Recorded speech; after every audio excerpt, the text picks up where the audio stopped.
नमस्कार दोस्तों, स्वागत है आपका ट्रैवलिंग क्रीचर के एक नए वीडियो में। आज के इस वीडियो में हम करने वाले हैं 1 वीक मेघालय टूर। इस वीडियो में हम कवर करेंगे मेघालय के सभी पॉपुलर टूरिस्ट स्पॉट को, चाहे वो शिलोंग हो, मौसम राम हो, चेरापूंजी हो, दौकी हो और भी बहुत कुछ। हम लिविंग रूट ब्रिज का ट्रैक करेंगे, हम वाटरफॉल्स में जाएंगे, हम केव्स में जाएंगे और हम नेचुरल स्विमिंग पूल में स्विम भी करेंगे। हम दौकी में बोटिंग करेंगे, मॉलिनॉन्ग के क्लीनेस्ट विलेज में जाएंगे। मैं आपको सभी प्राइसिंग डिटेल्स, कहाँ पे रहना है, कैब का कितना कॉस्ट आएगा, टूर का टोटल कितना कॉस्ट आएगा, सभी इस वीडियो में बताने वाला हूँ। तो चलिए इस वीडियो को शुरू करते हैं। और अभी हम हैं हावड़ा रेलवे स्टेशन में और यहाँ से हमारी जर्नी शुरू होगी मेघालय के लिए। अभी मैं पकड़ूंगा सरायघाट एक्सप्रेस, जो कि 4:05 पे यहाँ से खुलती है और कल लगभग 10 से 11 बजे तक हमें गुवाहाटी पहुँचा देगी। आप कहीं से भी ये जर्नी शुरू करें, आप गुवाहाटी के लिए ट्रेन ले सकते हैं और गुवाहाटी से हम मेघालय कैसे जाएंगे ये मैं आपको आगे वीडियो में बताऊंगा। तो चलिए इस सफ़र को शुरू करते हैं।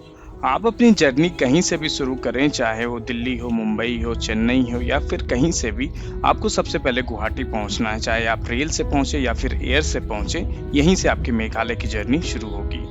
और लगभग 18 घंटे का सफ़र करके अभी हम पहुंच चुके हैं गुवाहाटी रेलवे स्टेशन। गुवाहाटी से शिलोंग पहुंचने के लिए आपको buses, shared cabs, private cabs सभी मिल जाएंगे।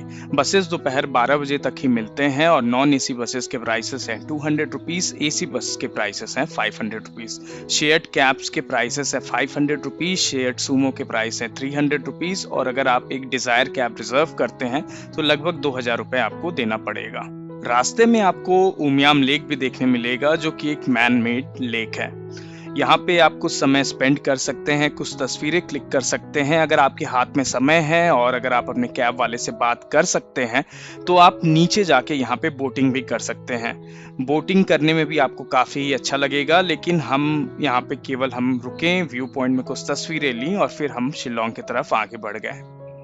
उमियम लेक के बाद हम सीधा पहुंचे शिलोंग। शिलोंग में हमारा होटल था लबान में। आप चाहें तो आप होटल पुलिस बाजार एरिया में ले सकते हैं, जो कि बेस्ट ऑप्शन रहेगा। पुलिस बाजार में टैक्सी स्टैंड है और सभी फैसिलिटीज भी आपको मिलते हैं। हमारा जो होटल था उसका नाम था SRS रेसिडेंसी और उसके लिए हमें 1500 रुपीज़ देना पड़ा था, जो कि 3 लोग के हिसाब से बहुत ही रीजनेबल था। ये थोड़ा सा शांति वाला एरिया में है, इसलिए इसका प्राइस थोड़ा सा कम है। और फर्स्ट डे को वाइंड डाउन करने के लिए हम पहुंच गए पुलिस बाजार एरिया में। ये वही एरिया है जहां पे मैंने आपको रेकमेंड किया होटल लेने को, क्योंकि अगर आप यहीं पे होटल लेते हैं तो यहाँ पे आपको सभी मार्केट देखने मिलेगा, टैक्सी स्टैंड देखने मिलेगा, जहाँ पे आप अपने कैब को रिजर्व कर सकते हैं अपने टूर के लिए। हमने भी कैब यहीं पे आके बुक किया था और यहाँ पे आप खाने पीने का भी आपको होटल मिल जाएगा और सभी कुछ देखने के बाद आप फिर आराम से सोने भी जा सकते हैं। डे 2 में हमने किया शिलोंग लोकल साइट सीइंग। हमारा लोकल साइट सीइंग में हमने लाइटलूम कैनियन को भी इंक्लूड करवाया था, जो कि local cab operator generally include नहीं करते हैं, लेकिन हमने बात करके हमने इसे भी इंक्लूड करवाया। ओवरऑल हमें 2500 रुपीज़ इस कैब के लिए देना पड़ा। अगर आप बजट में घूमना चाहते हैं तो आप मेघालय टूरिज्म के बस सर्विस को ले सकते हैं, जिसके लिए 500 रुपीज़ पर पर्सन देना पड़ता है। लाइटलूम कैनियन की विजिबिलिटी काफ़ी समय आपको ऐसे ही देखने मिलेगी। आपका नसीब काफ़ी अच्छा होना चाहिए जब आपको एक सुंदर विजिबिलिटी देखने मिले। जब ये क्लियर रहता है तो इसका नज़ारा काफ़ी ही सुंदर रहता है। लाइटलूम कैनियन के बाद हम पहुंच गए शिलोंग पीक पे। शिलोंग पीक का नज़ारा काफ़ी ही सुंदर था और यहाँ पे आने के लिए आपको 50 रुपीज़ की एंट्री टिकट और आपको एक कैब रिजर्व करना पड़ेगा, जिसके लिए आपको 200 रुपीज़ देना पड़ेगा। क्योंकि ये शिलोंग पीक एयरफोर्स के बेस के अंदर पड़ता है, इसीलिए बाहर के कैब इसके अंदर अलाउड नहीं है। उसे घूमने के बाद हम पहुंच गए शिलोंग टी गार्डन में और टी गार्डन में एंटर करने के लिए आपको 30 रुपीज़ का एंट्री टिकट लेना पड़ा। टी गार्डन में आप कुछ तस्वीरें क्लिक कर सकते हैं और उसके बाद आप यहाँ से निकलेंगे और पहुँचेंगे एयरफोर्स म्यूजियम में। एयरफोर्स म्यूजियम में आपको 40 रुपीज़ का एंट्री टिकट लेना पड़ेगा और आपको यहाँ पे काफ़ी शानदार म्यूजियम देखने मिलेगा, जिसमें आप काफ़ी कुछ देख पाएंगे एयरफोर्स से रिलेटेड और इंडियन एयरफोर्स के हिस्ट्री से रिलेटेड। उसे घूमने के बाद हम पहुंच गए एलिफेंट फॉल्स में।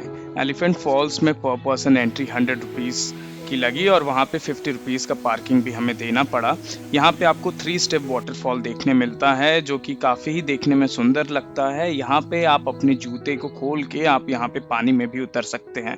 यहाँ का जो पानी था वो काफ़ी ही ठंडा था, तो इससे आपको रिफ्रेशिंग फील होता है। तो ये एक अच्छा एक्सपीरियंस था। और वहाँ घूमने के बाद हम पहुँच गए डॉन बॉस्को म्यूज़ियम में।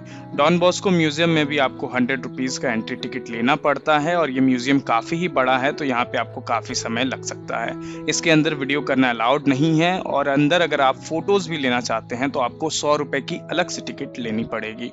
इसे घूमने के बाद हम पहुंच गए वॉट्स लेक में। वॉट्स लेक में 30 रुपीज़ का एंट्री टिकट है। अंदर बोटिंग करने के लिए आपको अलग से टिकट लेना पड़ता है।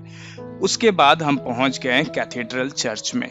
ये आज के हमारे दिन का आखिरी स्टॉप था और यहाँ पे घूमने के बाद हमने खुद को रिलैक्स किया और डे को वाइंड डाउन कर दिया। आज के इस वीडियो में हम करने वाले हैं 1 day Mawsynram tour from Shillong.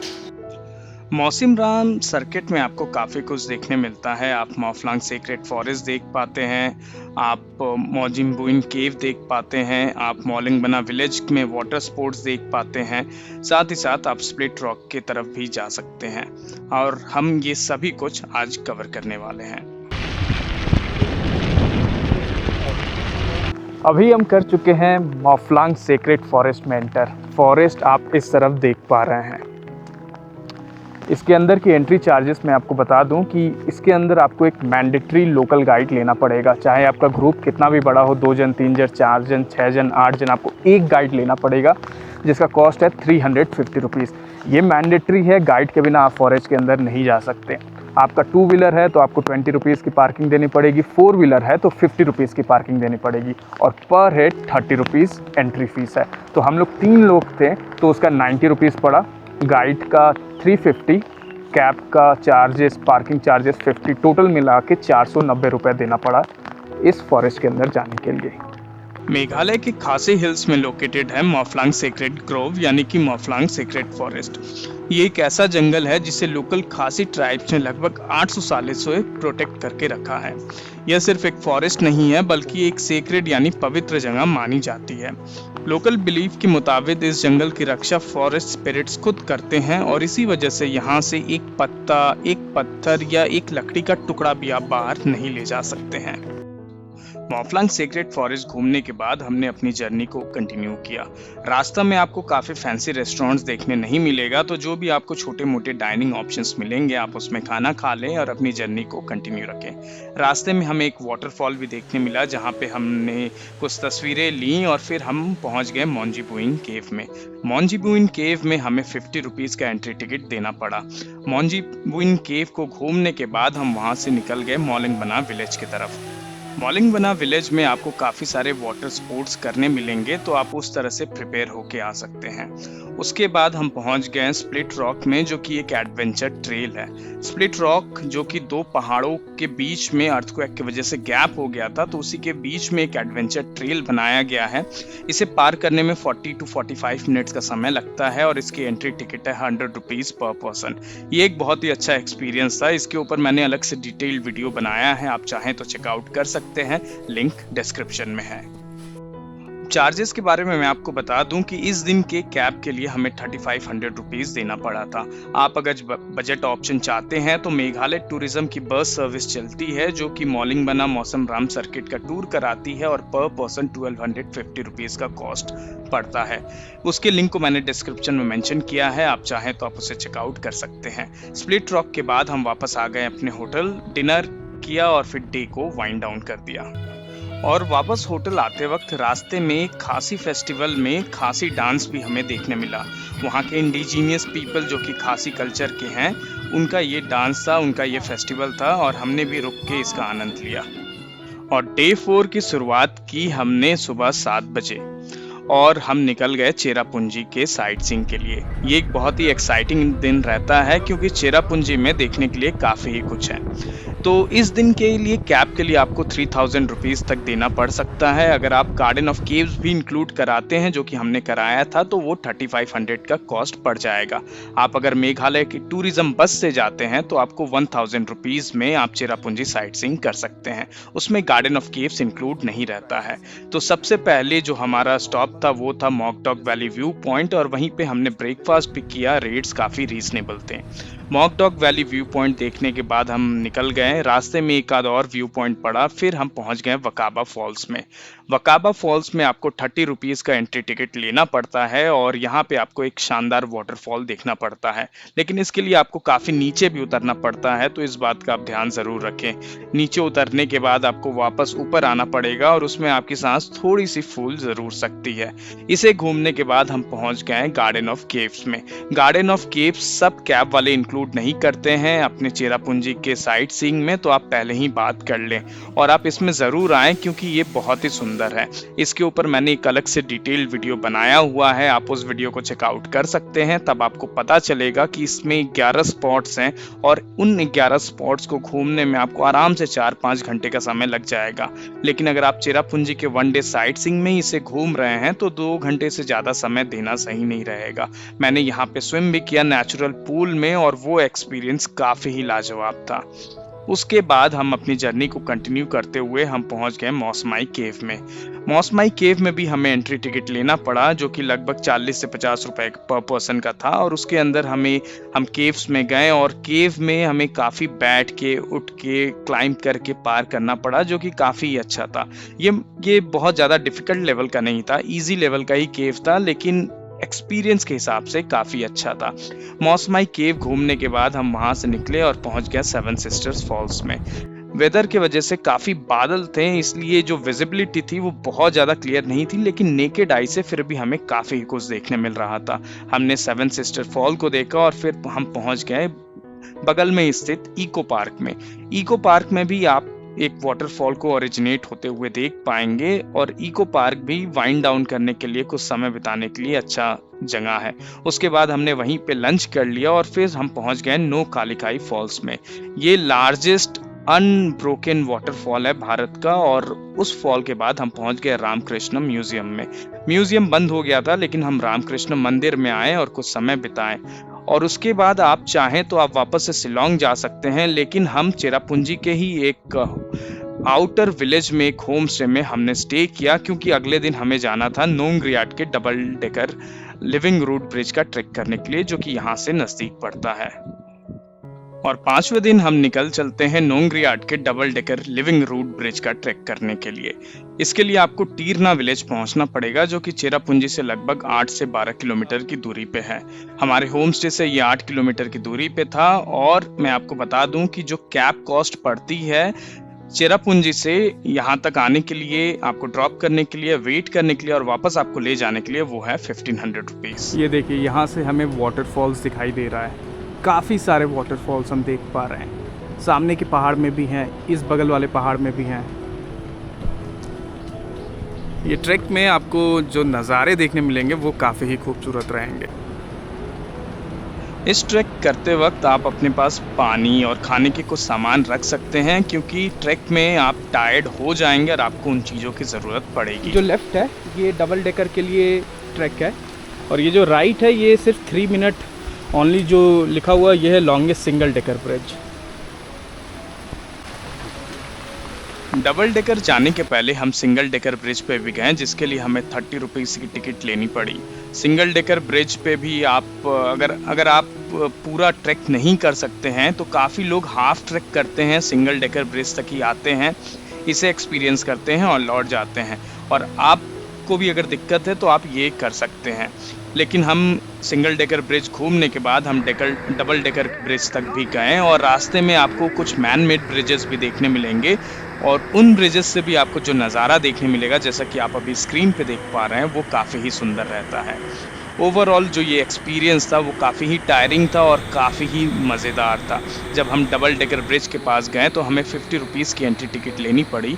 Double decker bridge के पास आपको एक नेचुरल पूल भी देखने मिलता है, जो कि नॉन रेनी सीजन में आप उसके लिए भी टिकट ले सकते हैं और उसमें स्विम कर सकते हैं।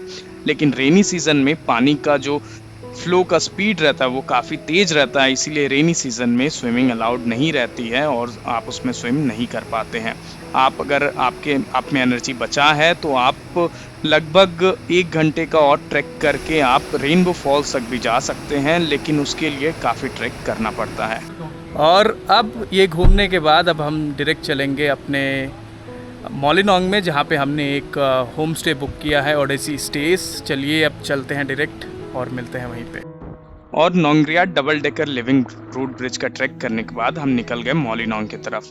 रास्ते में हमें सेवन सिस्टर फॉल्स वापस से देखने मिला आज, और आज का व्यू काफ़ी ही क्लियर था। पिछले दिन काफ़ी क्लाउड होने की वजह से जो व्यू था वो ऑब्स्ट्रक्टेड था।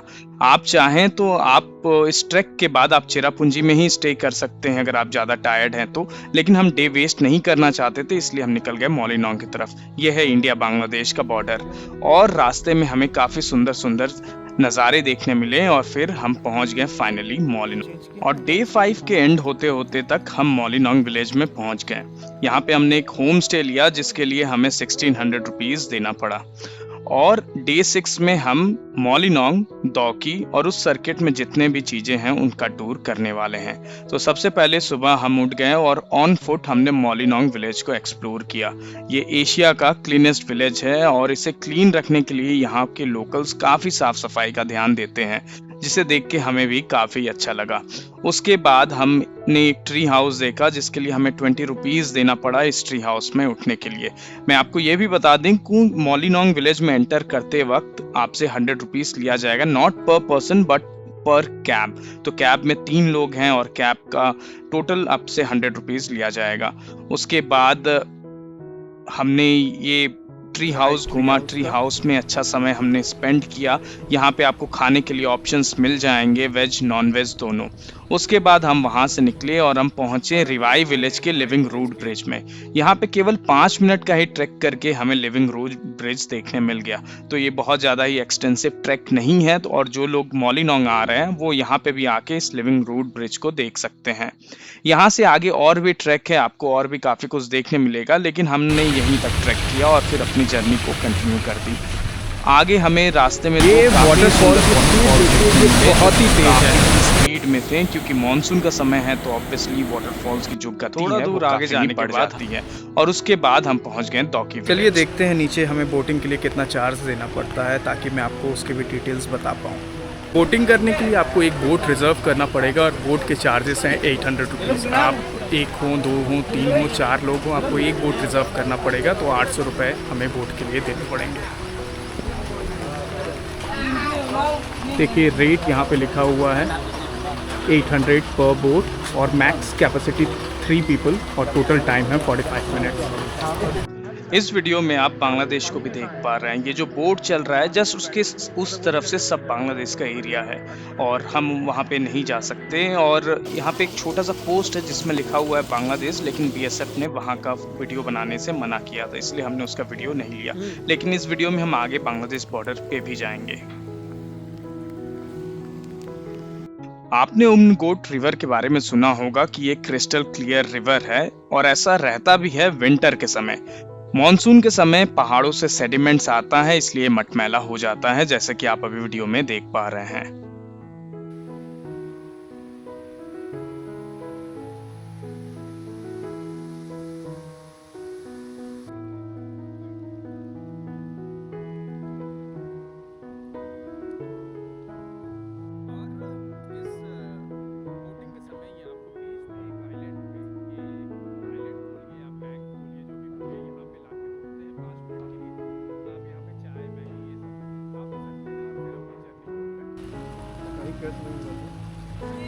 $500 का नोट है तुम्हारे पास?